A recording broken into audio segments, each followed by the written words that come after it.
All right, it is 3:30 and time for the Building Doctor Show. My name is Jim Kessler. Glad to see you all here today. The Building Doctor, Jens Johansson, he's not available today, so you've got us as the stand-ins and the fill-ins to educate everybody a little bit today. If you're joining us on the podcast today, thanks for listening. If you'd like to reach out to the show for full experience, visit our website, j2consultants.com, to register for the Building Doctor Show, where you can attend a live via Zoom or submit your questions, and we will go through and answer all that. We're also happy to we're also happy to announce that the Building Doctor Show is now live on YouTube as well. So you can also put your questions in the comments in the chat here, and we will get to them at the end of the show.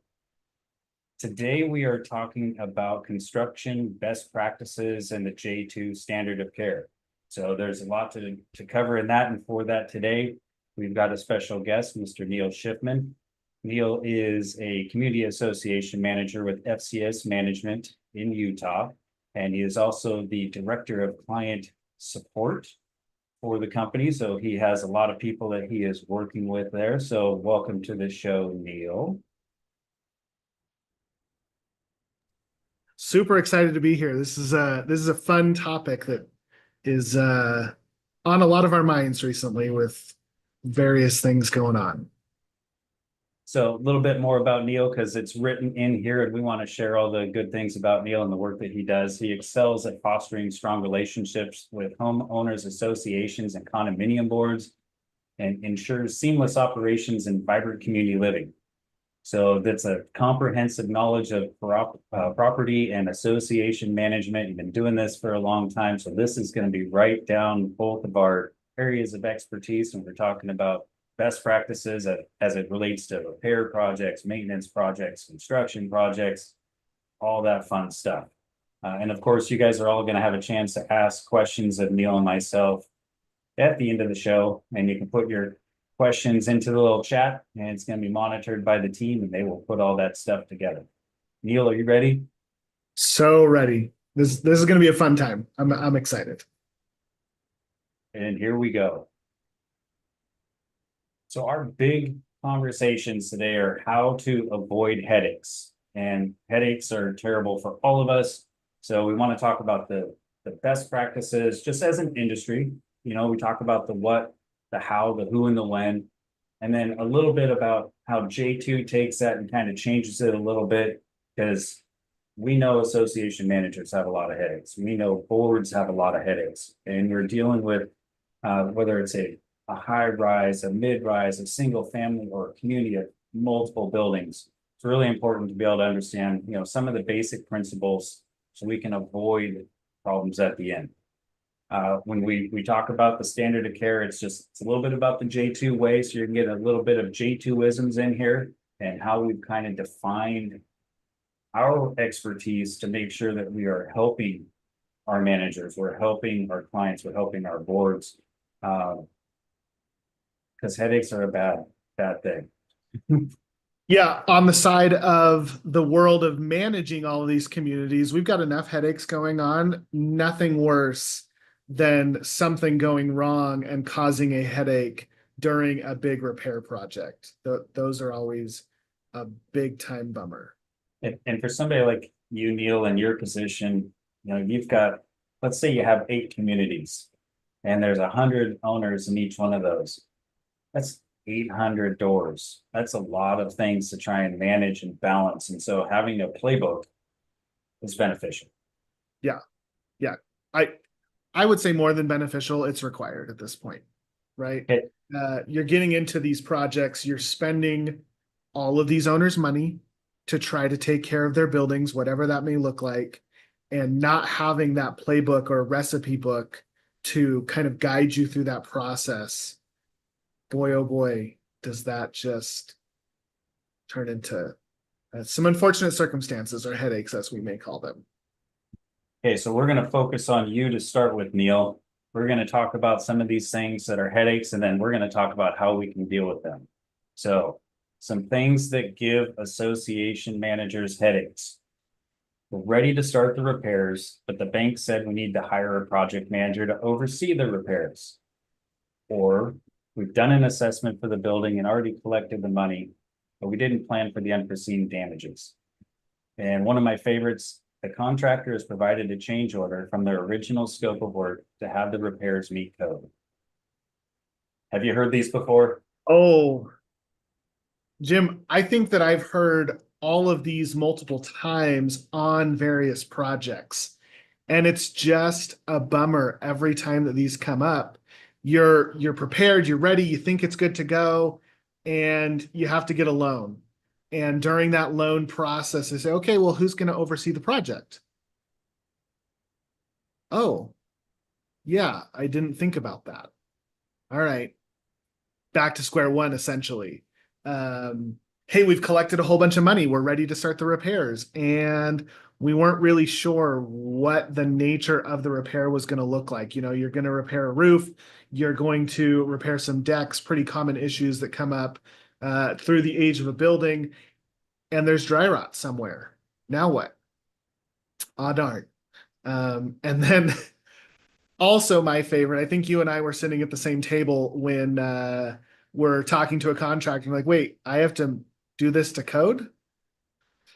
Shoot. I sure wish that I would have specified that before getting you involved in that project. But live and learn, right? That's the purpose of our webinar and conversation today, is to hopefully learn from some of our past mistakes.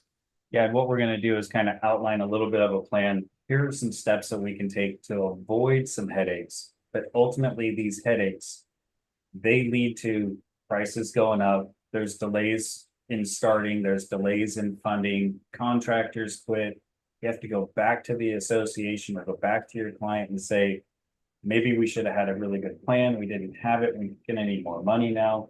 You and I both know we've done this enough times that there is nothing worse than going in and having a poor plan and having to go back to your client and say, we were going to have to find a way to get more money. Yeah. Yeah. The money doesn't solve everything, but in the world of community management and building repairs, money solves a whole lot of problems. And there's very few things worse than making an estimate of a project, thinking that it's going to cost, oh, this one's going to be $100,000 project, and it turns into a $120,000 project because you just weren't quite understanding of what that entire scope was going to look like. So to cover those things, what we're going to look at is the what, the how, the who, and the when. So, you know, the what on the beginning side and inspections and reserve studies, because that can drive a lot of these projects, whether it's repair or maintenance. The how, the RFP process, so that's a request for proposal and what that looks like. The bids are not apples to apples. Who do we invite, and you know, what are they looking at, and when? You know, what is in the contracts? When is the right time to sign a contract, and when do we actually get this started? So, without further ado, best practices, keeping it simple, right? The KISS principle here. The difference between an inspection and a reserve study. So the reserve study gives you a quantitative analysis of your property. How old is the siding? How old are the roofs? How old are the windows, lights, all the building components, from paint, sealant, all those. It's quantitative. How many square feet and the expected useful life, as opposed to a qualitative analysis from an inspection standpoint. How is it performing? And that's what we do on that front end. We inspect to determine what needs to be done, as opposed to, and I'm sure you've heard this, Neil, our roofs are, you know, only 10 years old, but we had an inspection and we got to replace our roofs, and they were expected to be a 20-year roof. So that's that performance piece. Reserve studies are amazing to start that funding process and start setting the money aside for that work, but really it's that performance piece. Yeah, in my world, my day-to-day, I'm looking at a reserve study constantly as a budgeting tool and a conversation starter, right? Here is how long this piece of your community is supposed to last. No real conversation of what the maintenance is supposed to look like and what to do if something fails. And so The quantitative analysis is great for we need to set aside $10 for this and 2 pennies for this and $8 for that, but it doesn't give us the real picture of how are things looking, what is the actual remaining useful life, and what do I do with it now? And that's where that qualitative analysis really comes into play for taking care of those common elements, buildings, decks, railings, all of these things that make up a home where our residents are living. Yeah, and one other distinction between the two is the HUD and Housing Authority, they give you an expected useful life. But you know, your market that you're sitting in today has a different reaction to, I don't know, the sun and how the sun will beat up on roofs or the sun will beat up on paint as opposed to some other places in the United States. So the qualitative is a good little performance piece to say, how is it doing? What do we need to work on? Right. So once we've identified what we're gonna do, how we're gonna do it. So this is that RFP process, request for proposal. And there is a lot of different ways to get there. You can have a written narrative scope of work summary, but it's kind of like a recipe. You know, it's just a short recipe.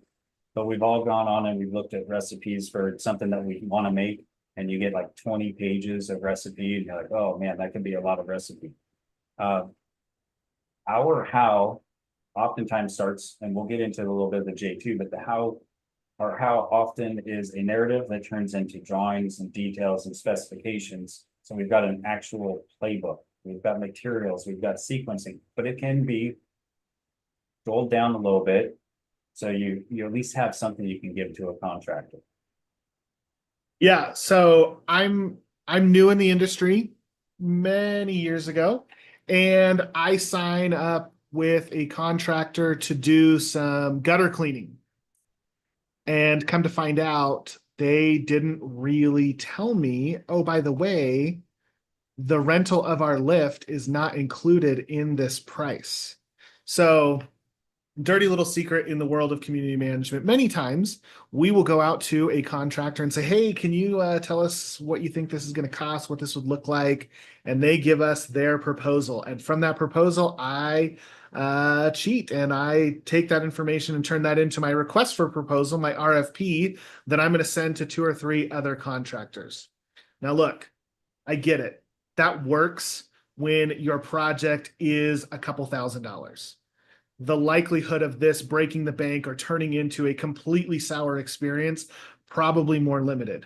Now, as you get into the hundreds and sometimes millions of dollar projects that you and I have worked on, that is a completely unacceptable process. Somebody needs to put that RFP together that understands how the building works, right? This is where this integrates with this part, and this, all of that kind of stuff needs to be spelled out in that RFP process. Otherwise, good luck with that thing actually working out. Thank you for the dirty little secret. We'll all keep that in mind. So that's the how, the RFP process. And one of the things that drives, I know, managers crazy as well as consultants like us is, man, our bids are not apples to apples. You know, and we're getting people that are bidding on different systems and different methodologies. And your example you just used, you've got somebody come out to clean the gutter, but they didn't include any lift or access to get there to actually clean the gutter. So if you really want to be able to get apples to apples, you need to have a pretty clearly defined RFP, maybe not how many hammers you need to bring to the property to do the work, but it's got to be pretty dialed in. So you can have 2 people or 2 contractors bidding the same as opposed to different, because that's when you get apples and oranges, or, you know, our favorite apples and bananas, because they're clearly not apples to apples. Yeah, boards love to say, oh, I want an apples to apples comparison, but without being really, really clear on what that expectation is, it's really hard. And so what we're talking about ultimately is the difference between a 3 or 4 page RFP and sometimes a hundreds of pages long RFP. What you can tell pretty easily by the size of what you're asking for, the quality of the bid that you're going to get in return. Missing out on that, again, you're setting yourself up for a headache.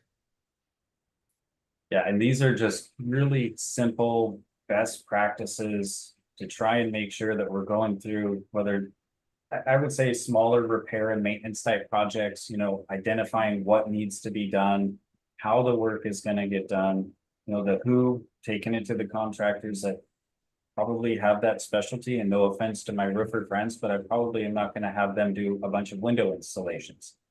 They are specialized trade. We really want those people to focus in on that. So I'm going through this process. I've got steps 1, 2, and 3 done. Now I'm going to be looking at the when, the timing of the work. We're avoiding all of the other in-between pieces, which we'll get into here shortly. But we received a bid from a contractor. They've got their contract associated with it. They say, let's sign this and let's get going. Most of those contractor agreements are a little bit more geared towards the contractor favoritism than they are the client favoritism.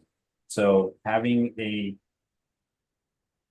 legal person, an attorney, a lawyer that represents your client would be really good to take a look at that. And I know when we go through the process, we certainly recommend legal review because it's a legally binding document.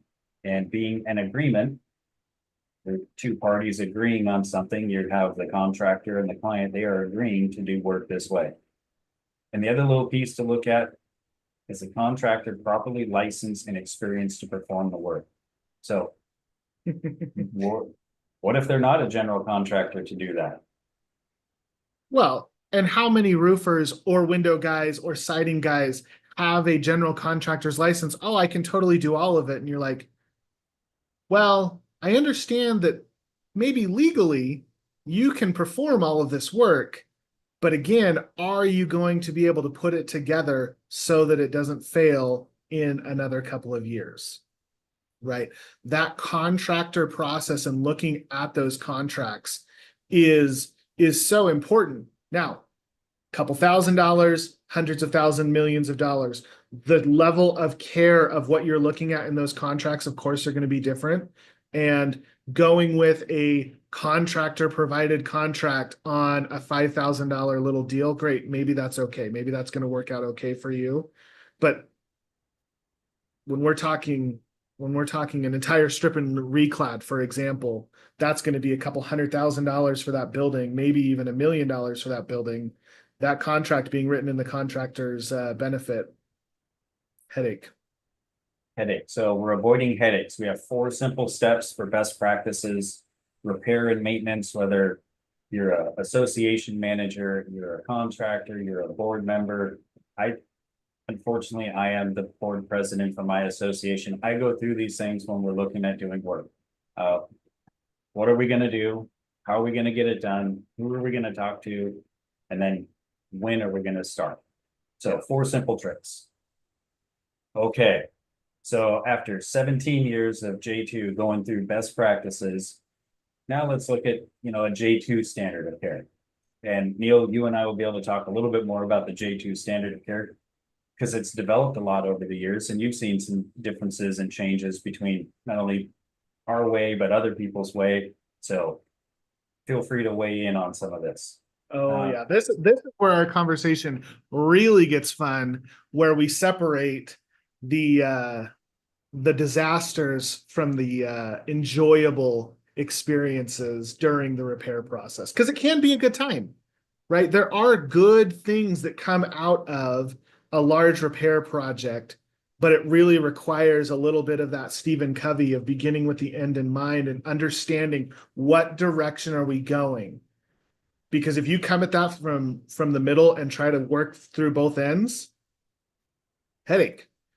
Yeah, you certainly don't want to, and we got to slide in here. We don't want to jump in here or there. We want to actually go through this process because oftentimes you have to start over, or it's going to cost more money to try and catch up or to correct some issues. And really, time is money and it's not ours to spend, and we want to be diligent about other people's money. So the way we like to start most projects is to identify the issues. And that could be going through and doing a visual inspection, doing the invasive inspection, identifying and documenting how is it performing, and then when we put this together, got to have some sort of parameters. This is something that is an immediate item, like life safety. Your roof is going to fall off, or your windows are going to fall out, or your rails are going to fall off, something that will impact somebody's life. This is an immediate life safety item. A short-term item is damage. So we've all seen damaged trim, we've seen damaged siding, we've seen damaged materials. What is it affecting? You know, is that actually allowing water to get in and affect the building, or is it exhausting a lot of air from the inside and it's causing some other sort of damage? And then the long term, which is the performance considerations. Those three are key to helping identify what you need to do next. If it's a long-term performance thing, great, we have time to plan for it. But if it is immediate life safety, we probably need to get a plan together today so we can get this fixed tomorrow, because we don't want to have anything in peril. Yeah, and this does happen, right? All three of these types of issues are going to happen during the life of a community, potentially during homeownership for you personally, right? If, oh my goodness, the roof leak turned into a collapsed roof, or the deck is potentially coming away from the home. I can't be getting out on that deck right now. Those type of issues, of course, are going to require a little bit of an expedited process of, hey, we've got to get this going right now. But those inspections still are really required to, again, understand what am I getting myself into? Getting a quality person out there to perform those inspections. Hey, guess what? We are trying to do a window repair and we tear off around the window, and goodness gracious, there's some massive beam that's in the middle of this house that's sagging and it looks a little iffy. Hey, Jim, I thought this was a window repair and it was going to cost me $10,000, but that doesn't seem like what this is going to turn into, right? That type of an inspection, sometimes in the middle of kind of a routine deal that comes up all the time, turned into a much bigger deal. Yeah, and one of the, shameless plug for J2 here real quick, some of our tenets and core values transition not only between what we do and how we do it, but how we're communicating that. So communicating to clarity, you see it right here, meeting with the client.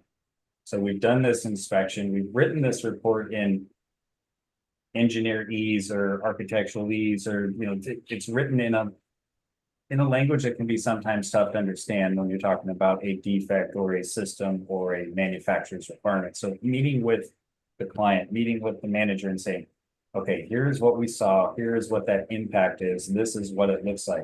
This sets a precedence going through the J2 standard of care, progressing through and having involvement and understanding.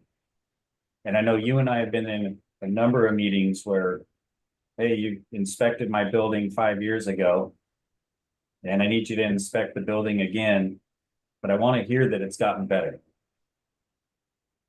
It's not often the case. Yeah, usually, I'm not saying it can't happen, but I've never experienced an inspection issue, because let's be honest, we are we're interested in not finding problems sometimes, and we put off that inspection process. We're just going to rely on our quantitative analysis, our reserve study, to kind of guide what we're taking care of. So, all right, fine, it's finally bad enough. We're going to call somebody out and we're going to have them inspect it. And they come back with a little bit of a diagnosis of what that's supposed to look like. And we say, well, we're not really ready to pull the trigger right now, so we're just going to hang out and wait. 5 years down the road, they call us up again and they say, so about that problem that we reported a couple years ago, where are we at on that? Did it stop leaking? Then the problem probably hasn't gotten better, right? And the unfortunate byproduct of that is the scope is probably increased, where we might have had something smaller to fix. Now we have something larger because of time. So again, a headache. Yeah. If we're going to take anything from what I have to advise, it is a painful process to have to go through a large repair project. The funds aren't available for whatever reason. The repair is due ahead of schedule. Putting it off and waiting. Here's what we see in the world of HOAs. Owners are upset. Owners are frustrated. Hey, I bought a home and I want this home to look nice. And surprise, surprise, it doesn't. Or I have to deal with regular recurring maintenance issues. The association is we're rudderless. We're not sure where we're going. Making a plan and getting those repairs scheduled and moving along as soon as possible will be your best bet. Costs are going to be less. Jim, you and I have been involved with a project that started almost more than a decade ago, and they sat on it, right? They waited and they waited and they waited, and were baffled when 10 years down the line, the original cost was no longer valid. Yeah. I can't even imagine what some of those projects would look like had they not taken care of them before some of the inflation that we've been dealing with over the last couple of years really kicked in. So waiting is that's a recipe for a long-term disaster headache, maybe even a migraine. Maybe a migraine. So we've started the process with identifying the issues, and the two hardest parts of all this are understanding and allowing acceptance that there are issues, and then down the road, the financial struggles. Those are real. We're going to talk about those. So Yep. Next step, defining the scope of work. So the recipe for the repair plan.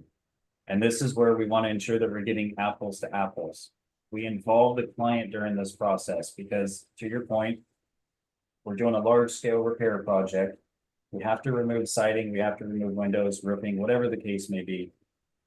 At that point in time, we're going to be looking for a little bit of a performance upgrade, but with that, maybe the 1979 build, we can change the way it looks. I'm not going to change the structure. I'm not going to go overboard and do some sort of capital repair project.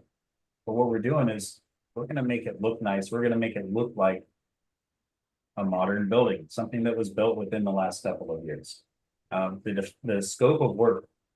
So the J2 scope of work can be a narrative scope of what we're talking about in the larger scale projects, for anywhere from 10 to 30 pages of drawings, details, waterproof sequencing, structural notes, and then 200 to 300 pages of specifications.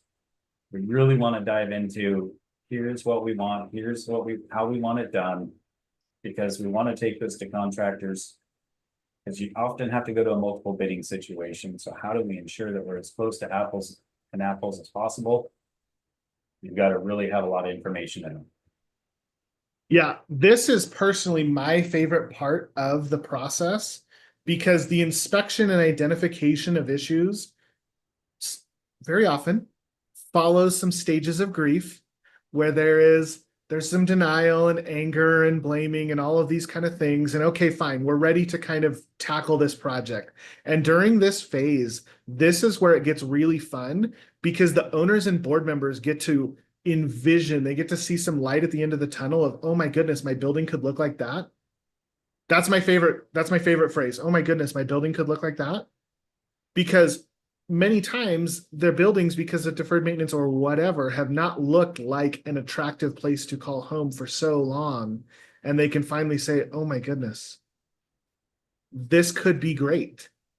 Now, there's still lots and lots to go, but seeing that light at the end of the tunnel in some of these owners' eyes is really, really rewarding.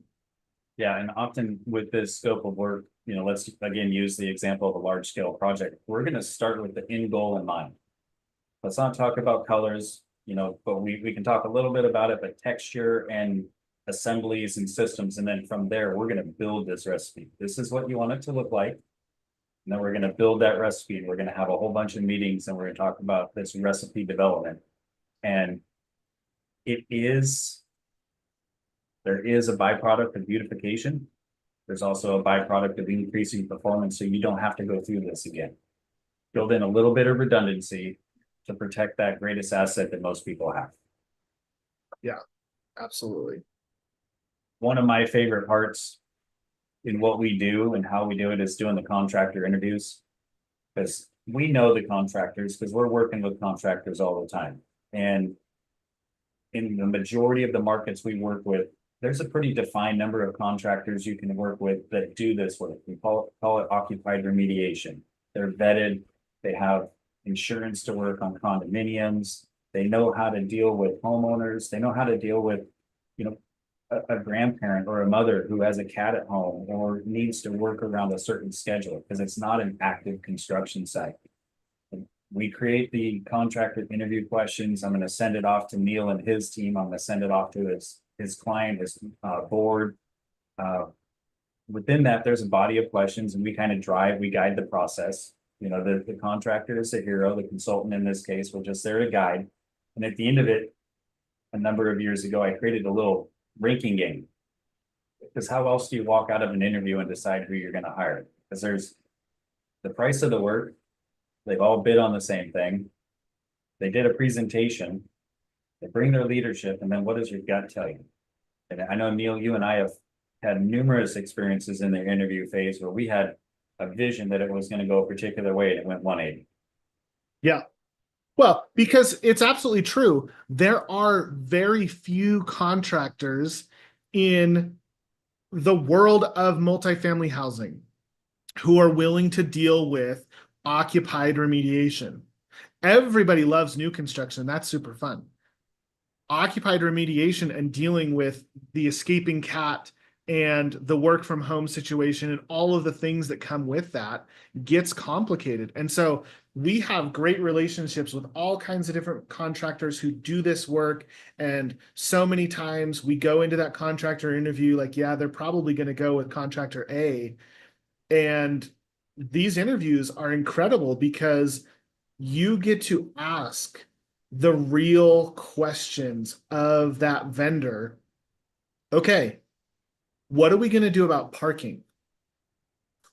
We've got a really unique parking situation. We've got some city maintained streets. We've got some private streets. We've got to deal with trash and waste removal. We've got to deal with, there's a school bus that goes through our neighborhood.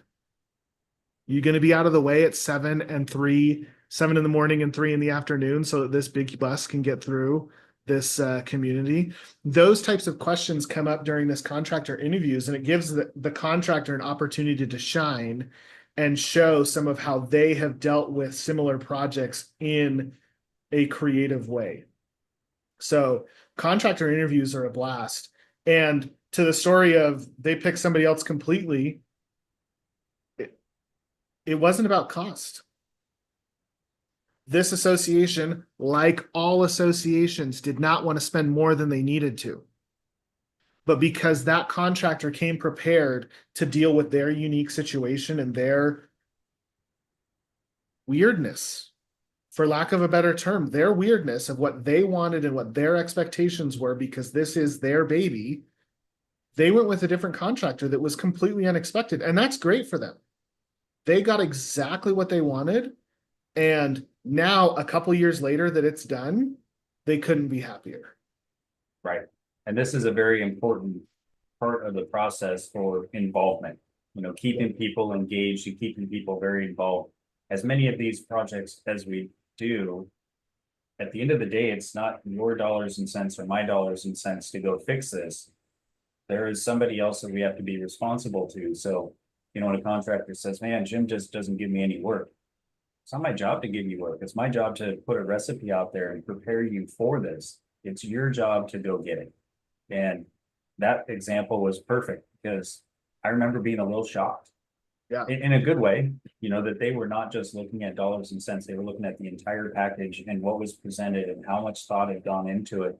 And here's how we're going to address all of these 42 different bullet points between garbage and school buses and everything else. We've thought it through, and this is what we're going to do.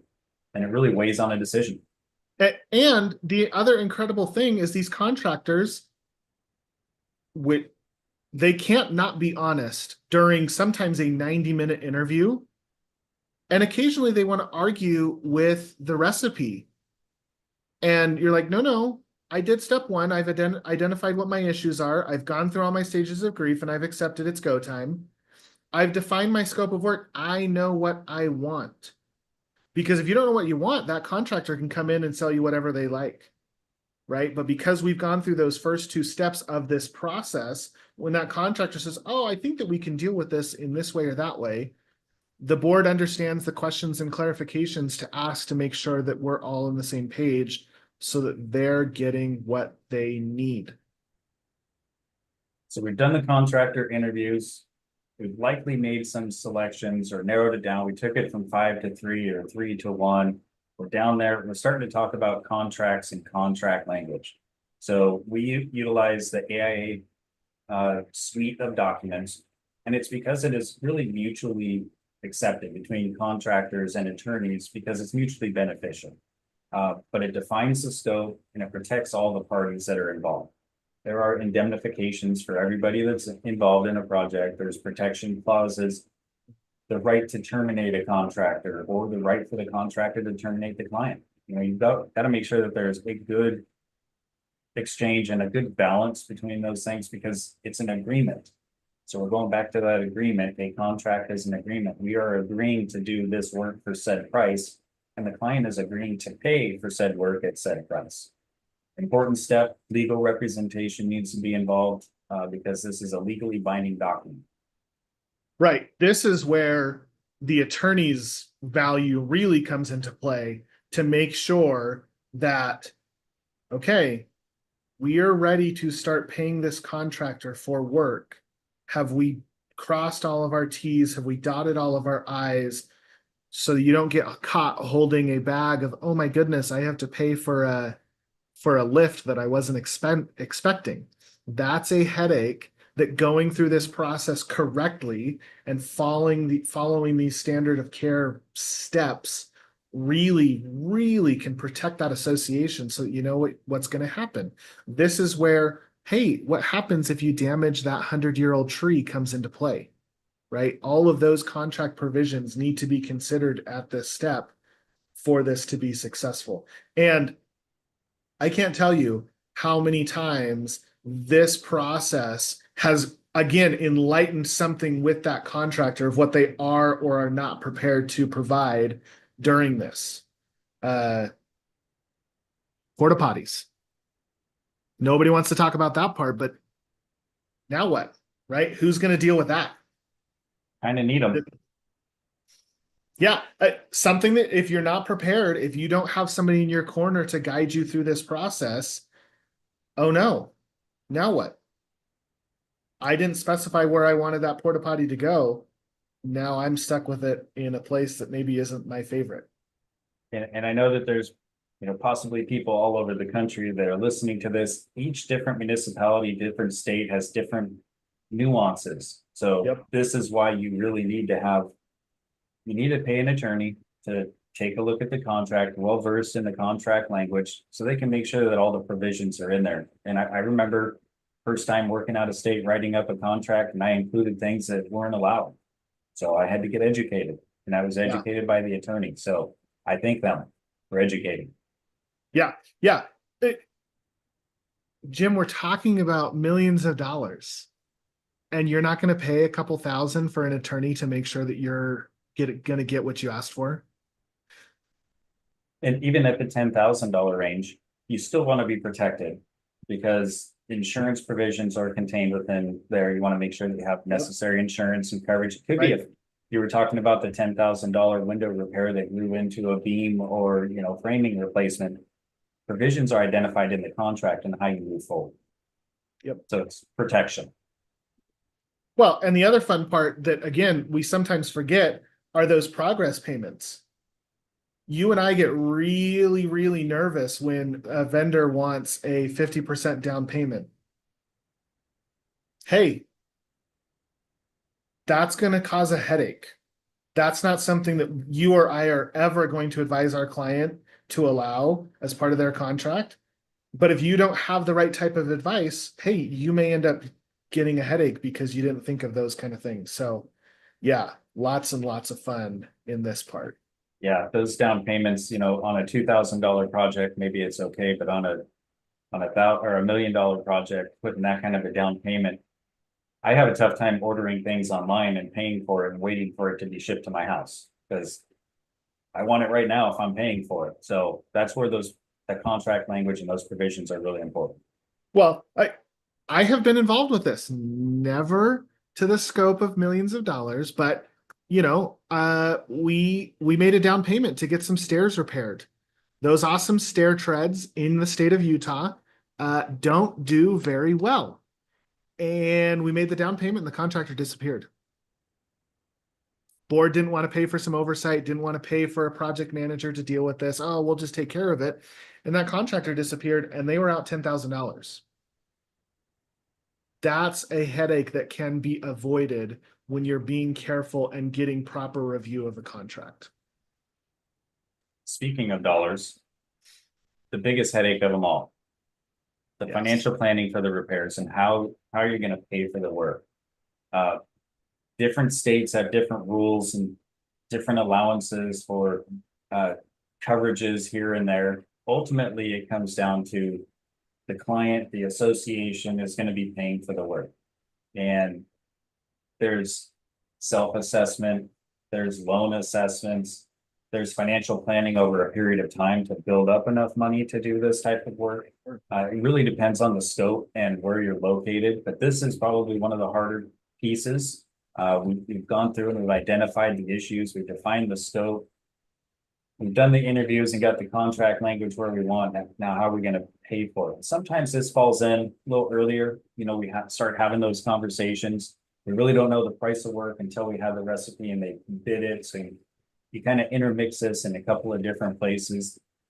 Certainly the hardest part is trying to come up with that financial plan. Yeah. Now, the conversations about the funds and where you're going to get the funds, those are brought up almost immediately when you're identifying the work and it's doing those inspections. But a bank will not loan money, surprise, surprise, unless they know what's going to get done, unless they know that the contractor who is going to get it taken care of has the ability and licenses to get it taken care of, and understands that the association is prepared to pay that loan back. So this one's tough. There's no ifs, ands, or buts about it. This one is absolutely tough, but there's lots and lots of people in your corner that are here to help you. Reach out to whatever bank. You got a 4-unit association and you're using the local credit union.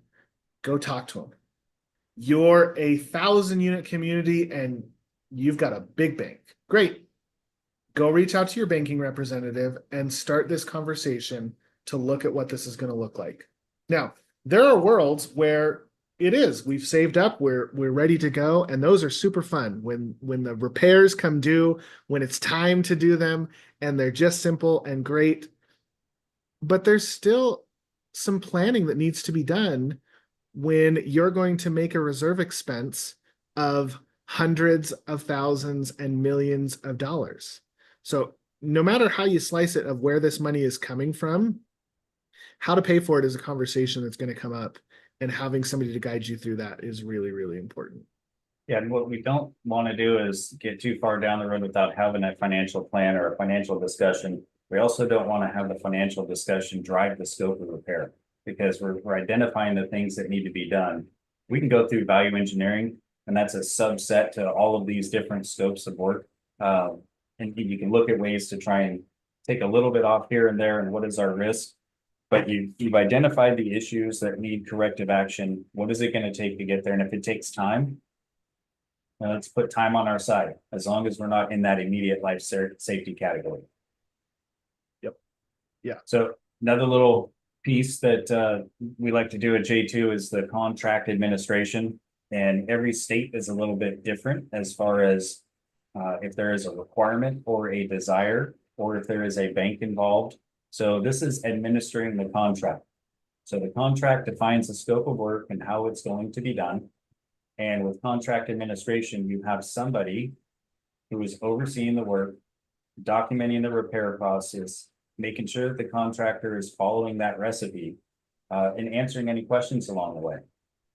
Using your example again, you open up around a window and it grows into a beam damage. What are we gonna do? Who's gonna drive that bus? And who's gonna make sure that we've got not only a good financial plan for it, but a good corrective action plan?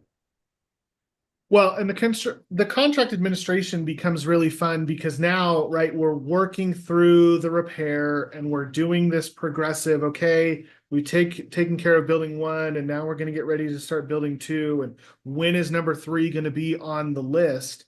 This is where some fun communication can come from the association and my team on the community management side of things of, hey, owners, guess what? Building 1 is done. Go check it out. Look at how cool this is going to be when it gets to your turn. Hey, by the way, I need everybody out of the building for a couple of hours so that we can take care of a bigger project. Those kind of things come up during that contract administration, and it's a big burden to try to oversee that as a homeowner board, as a community manager. The other favorite thing, Jim, I always love reading the notes from these meetings.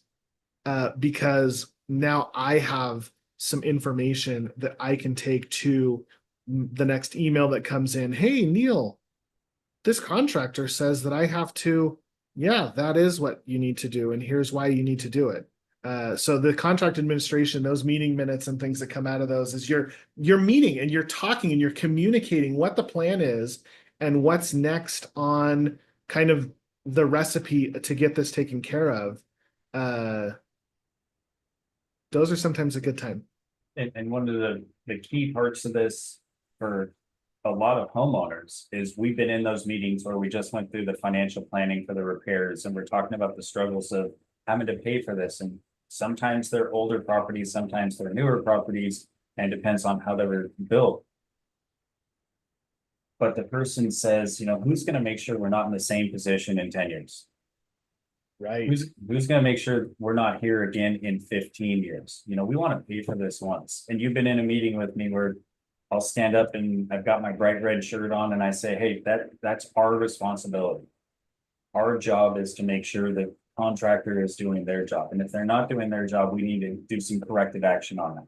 And it happens. You go through this process, you have a great recipe, but you find things that they can be wrong. We got to get it fixed. We got to make sure that these homes are going to last once people have gone through this entire process. Right. Oh my goodness. How many times have we had to have conversations with contractors and say, hey, the recipe calls for this. Why did you do that? I'm learning alongside you. I'm not a contractor. I chose to deal with pet waste and swimming pools and budgets.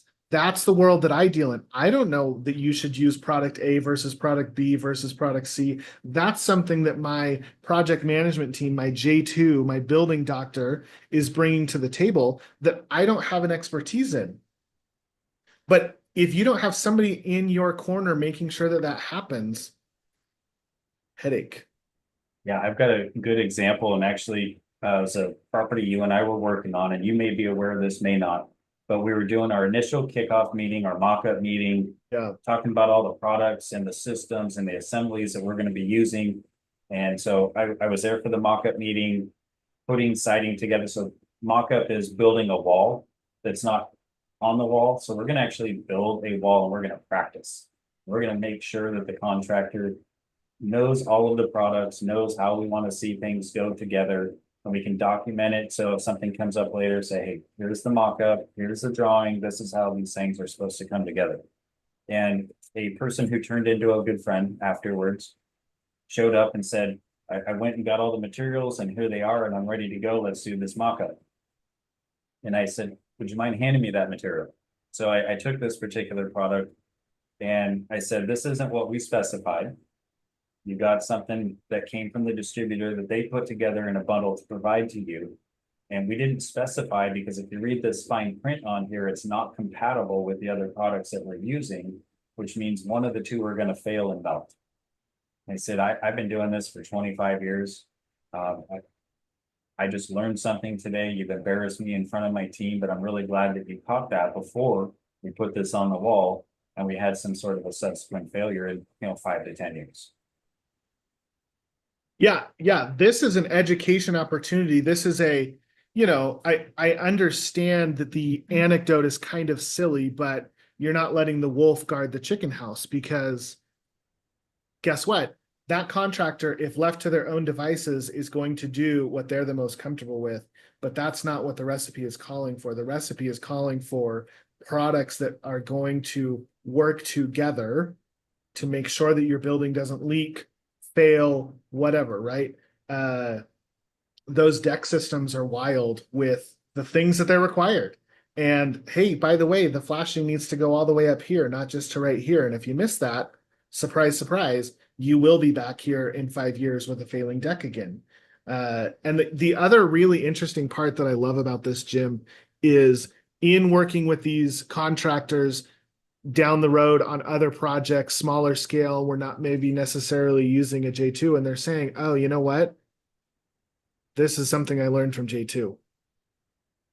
That's kind of cool that these contractors are understanding the value themselves of, I need a project manager. I need somebody here to make sure that my crews are all doing the right job. This is a different breed. Again, there's very few that are interested in doing the world of occupied remediation.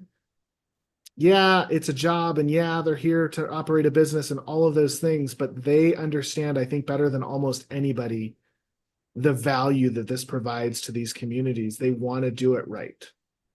And nobody's going to catch everything. Nobody's going to find everything, during this process. It's not to say that you need this in order to catch everything, or somebody is going to catch everything. You're doing a snapshot in time. So if you have a good recipe and you've had the good mock-ups and you're doing these things and you're going through a process and you're defining how that is going to take place, usually means that you're going to have a 99% project when you go through this CA phase. There's that 0.1. You're there 1 week and you're not there the next week, and something goes up and gets missed. Now we have to fall back on that contract language. That's why that's uniquely important. Yeah, absolutely. I know we could go through this for hours, so let's talk about a little summary. Put this together. The steps to a healthy building. So we talked about that initial inspection, that initial evaluation, visual inspection. That's, our team goes out and we're looking at what is there. Walls, windows, roofs, decks, below grade. You're just looking at the surface.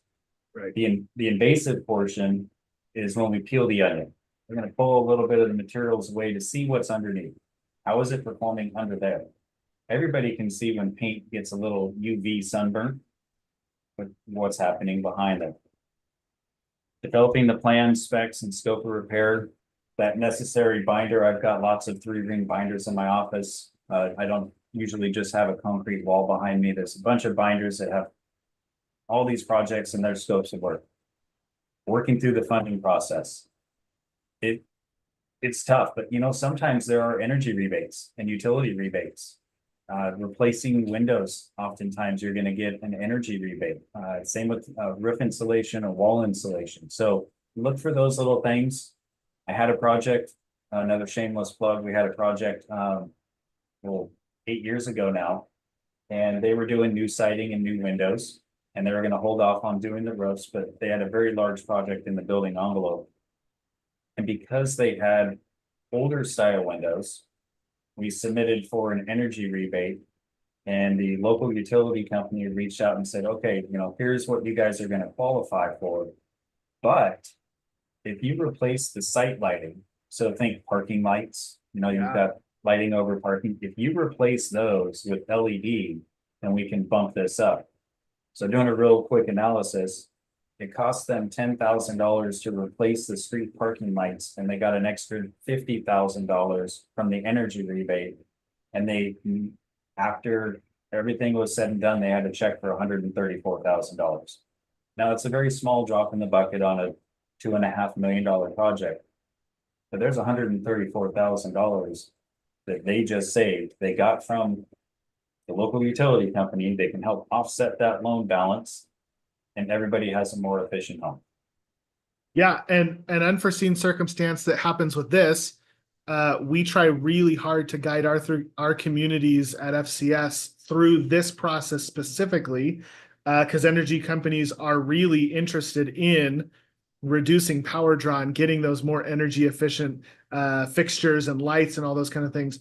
LED lights don't fail like regular halogen bulbs do. And so those street lights, all of a sudden, I'm not having to go out and have somebody repair them every couple of years. And so my costs down the road also decrease. It's really an interesting way to kind of deal with this repair process of looking at it holistically and what is available there. Yeah, your service and maintenance forecasting then are reduced. Yep. So you can offset that, and now we can put it into another bucket, and maybe we want to get the pool fixed sooner, or whatever the case may be. You can shift where those funds are going. Yep. Okay. Well, if you need an inspection, feel free to reach out. You can talk one-on-one to a building doctor. That's Jim without a beard. Jim has a beard currently, so maybe it's an older picture. If any of this sounds familiar, feel free to reach out. We'll set up free calls, 15 minutes. We can give you some specific advice, some directions to go. You can go to our website, j2consultants.com/consultant on call. And you can schedule right through there. Okay, quick summary. The difference between the best practice and the J2 standard of care. Yep, we know we've got to diagnose the damage. It's the level to which we take it to try and diagnose it, from a visual to an invasive and performance, short-term, immediate life safety, damage, and performance concerns. We were going to prescribe the treatment. So in case anyone hasn't caught on previously, building doctors, we're diagnosing damage, we're prescribing the treatment, so we're putting together the repair plan, and then we're treating the damage. That is the oversight. We've adopted those principles internally. We track projects through these things. We track all of our proposals through these 3 things as well. We have a proven method to guide the repair process. It's taken some time. It's a work in progress. We always are trying to strive for getting better. Nobody likes change. Everybody likes improvement. Need more knowledge on on managing your community?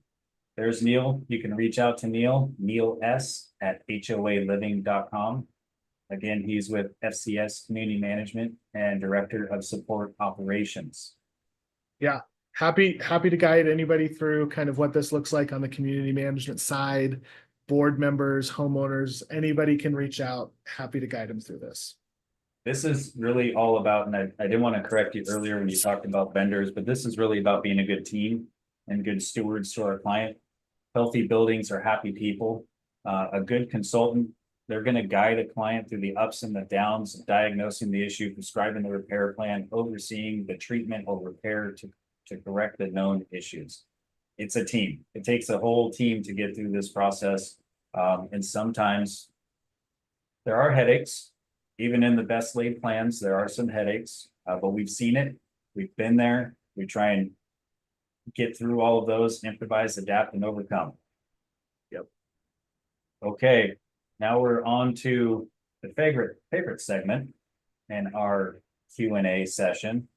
So our great assistants that are here working with us have probably got a list of questions. I'm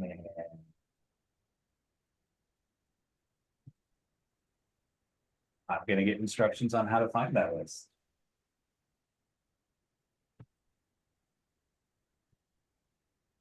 I've got it. I'm happy to. There we go. Here we go. All right. So somebody asked, who do we call first, our manager or the consultant? It depends. I'm going to start. If your house is on fire, don't call me. Call the fire department. If your house is flooding, don't call me. Call a remediation company. Right? It's going to depend a lot on what's going on. What do you think, Jim? Well, I think when you can get a free 15-minute consult call, it doesn't hurt to call J2, see what we can do. We may direct you back to your manager. Oftentimes, the agreements that we have are with an association or with a client, so we don't work directly with homeowners in a multifamily capacity. So we have to kind of filter some of that. I certainly don't like going forward and working on a project without having the manager involved. We want to make sure there's definitely some involvement there. But if you have a question, I would say in my office's case, give us a call. I can't say the same as for everybody, but I know that Neil has got a whole bunch of properties he works with, so he may have a lot of phone calls to try and follow up with. You can also schedule, like on our website, you can just schedule with somebody to get something answered. I think it really depends on what it is, to your point. Is it an emergency or is this something that is performance concern or related? And I know that didn't completely answer. But you already have a relationship with that manager. You should be able to reach out to them to get an answer. Yeah. Okay. All right. One of the other questions came from Phil. What if the board does not want to involve their attorney to review the scope of work and contracts? You know what? The contract is a legally binding document and highly recommend at least a consultation fee.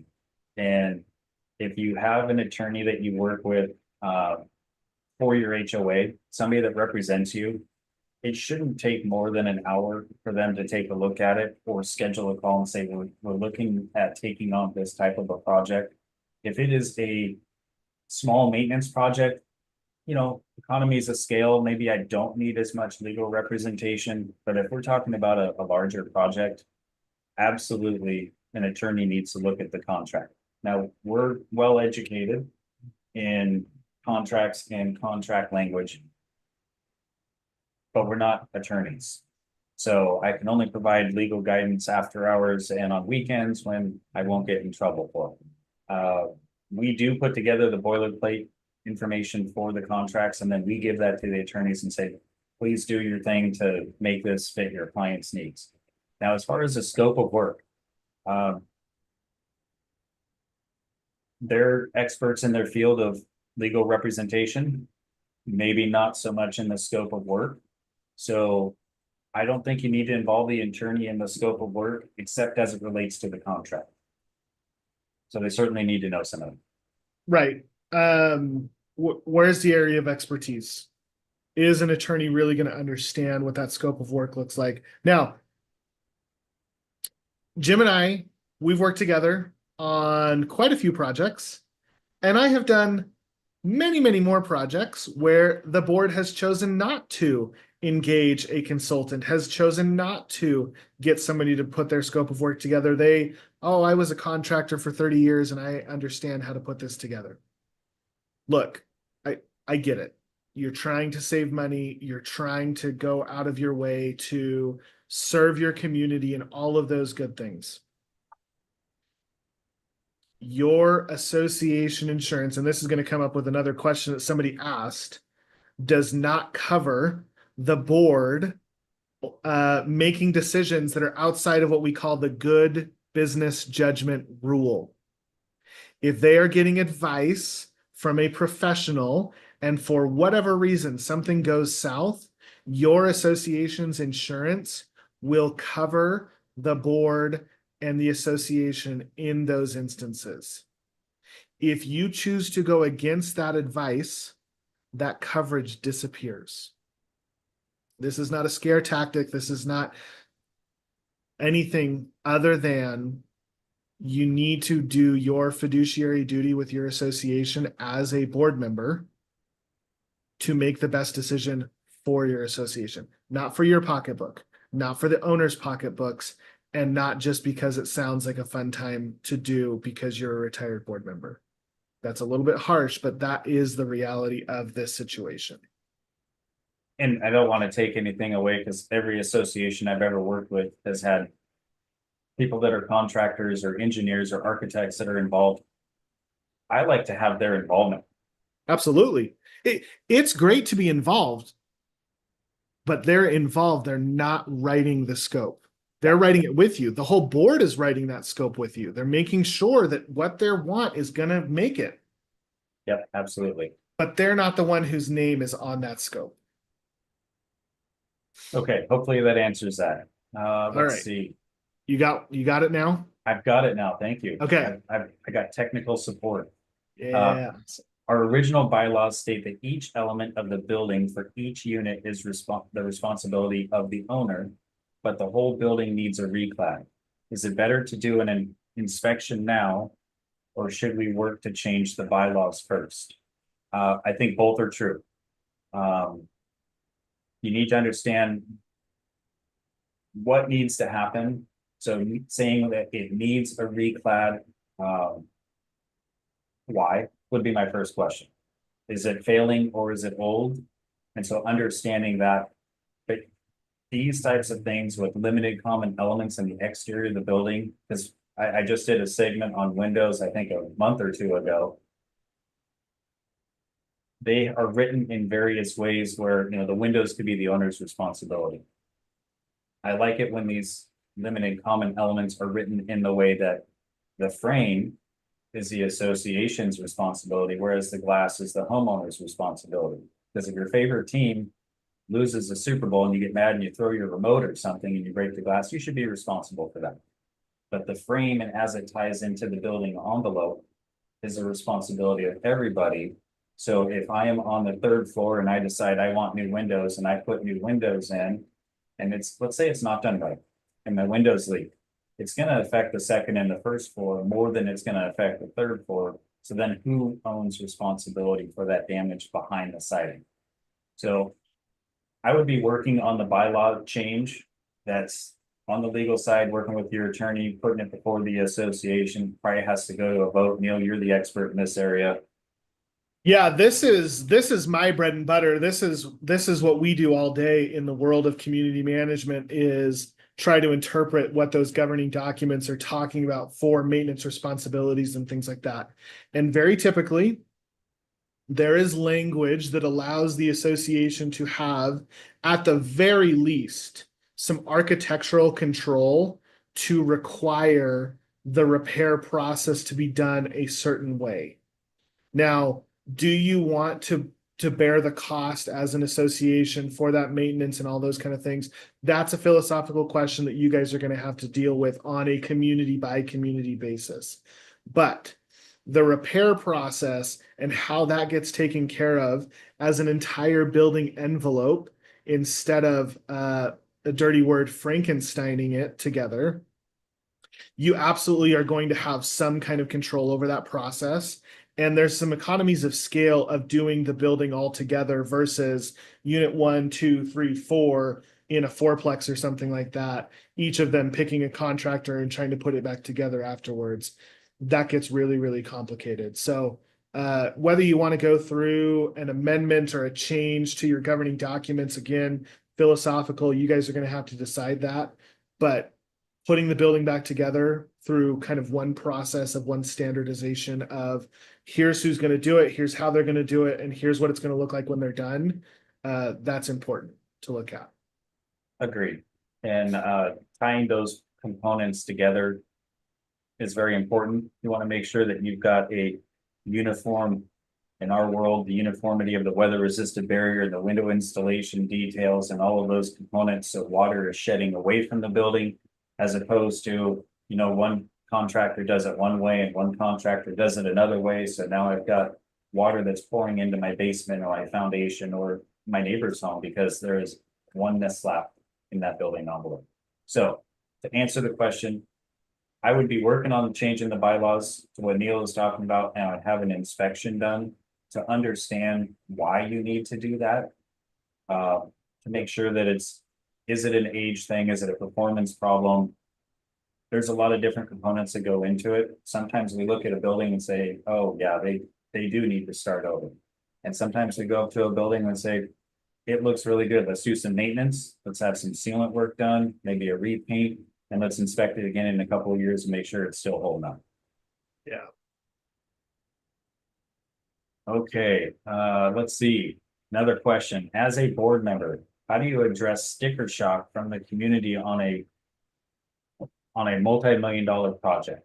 Do you provide scaled back scope of work as options for the association to consider? So it is a function of going through the process that almost every client, there's going to be some sticker shock. Even with a really good plan up front, and you go get a narrative scope of repair, and I pay a contractor to do an estimate, pre-2020, I could kind of thumbnail and say we're going to be plus or minus 10% from this number. After 2020, when material prices went through the roof and labor prices started going all over, I don't feel comfortable doing that engineering estimate. And honestly, if I am in a meeting and you say, how much is this going to cost? That will be the only number that is remembered. Yep. So now forever after, for all of time, the off the cuff answer becomes the only answer. Correct. So the sticker shock, you work through it. So as I tell all of the team members here, we have a problem, we need to work through a solution. The problem is that there's a sticker shock. Let's evaluate what each of these components are and what the associated costs are. And to answer your question, kind of in that second portion, we call that value engineering. So there's a value engineering piece. We can change some of these systems or components, and then what is the risk? So that's a conversation that we have with our clients. If we don't do this and we do that, we can save this much money, and here is the risk. And maybe it's a product change, maybe it's a scope change and not including some things.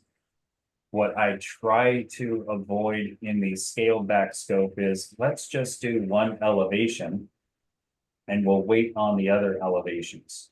If we've identified that there is a systemic problem, and this is what Neil was alluding to before, you do something here and you wait to do things around the other elevations, if you will, or other units, you lose the economy of scale because, believe it or not, prices continue to go up. And then we lose that continuity of materials and how things tie in. When I'm bringing something over and I stop at an outside corner, I've got to tie that back in. So I might have to tear off some of that work that we did 2 years ago to make sure everything is tied in. The sticker shock is the hardest part. And really sitting down and talking about what those numbers mean. And really, what were you planning? Did you anticipate that it was going to be this high or not? And if you didn't anticipate it, what does it look like now? There's been 900 projects that I've done where the first thing that people say when they get the bid analysis is, oh man, I thought it was going to be a lot less. Okay, well, what were your expectations? Let's manage those first, and then let's try and work through and find a solution. Yeah, I mean, with all of this, please do not start telling your owners as you're discovering that there's a problem and you're starting going through kind of the inspection process, and maybe you're looking at putting your plans together and things like that. Just communicate with owners that you're working on what that's going to look like. Don't give that amount of what it's going to cost until you're actually ready. You've got talking points created. You've got visuals of, look, this is what we found. So I managed a community for many, many years. And Jim sent me a picture once upon a time of mushrooms growing in a wall. And I live in a desert, and that shouldn't be a thing, but it was a thing. And that was a tool that was used to try to get the owners to understand the scope and severity and necessity, the urgency of getting repairs taken care of.